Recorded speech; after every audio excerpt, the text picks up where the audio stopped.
This is your Ride4Rufiji Moment number 10. I'm somewhere on the highway between Brooks and Medicine Hat, Alberta.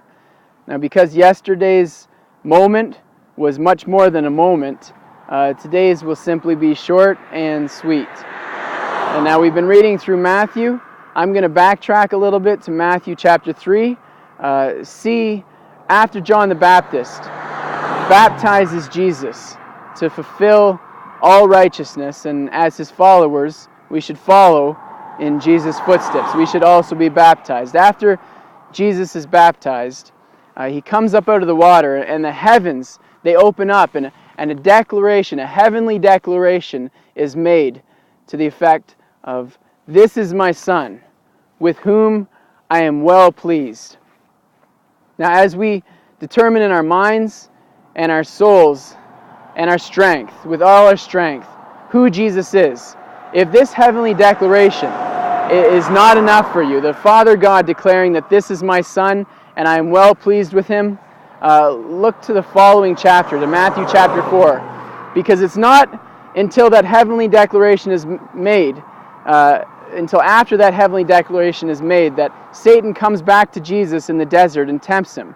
If you are the Son of God, do this. If you are the Son of God, do that.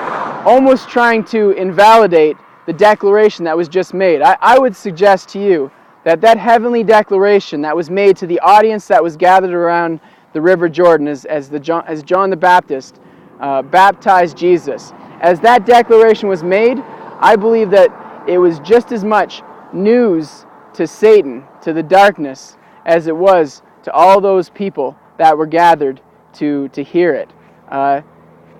In many respects, Satan is very much in the dark, and that might seem obvious to you, but he has no inkling as to the plans of God. He has no iota of the mind of God.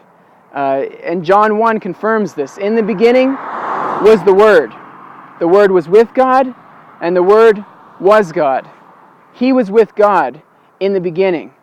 Through him all things were made. In him Jesus was life, and that life was the light of mankind. The light shines in the darkness, but the darkness has never, nor will it ever, comprehend, understand the light. If Satan were actually sovereign, if Satan actually knew the mind of God, then he would never have gone to the extent, to the full measure of crucifying the Son of God, of crucifying Jesus. By crucifying Jesus, he put into effect, he put into motion his end, his defeat. And so, as followers, we can rest assured that there's only one who's sovereign. It's God the Father, the one who declared Jesus as the Son of God. And Satan is in the darkness. He's always been in the darkness, and he will never, ever comprehend the light that we walk in as followers of Jesus Christ.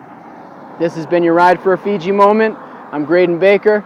We're biking to Medicine Hat and eventually all the way to St. John's, Newfoundland, August 4th. Ride4Rufiji. God bless you, and we'll see you tomorrow.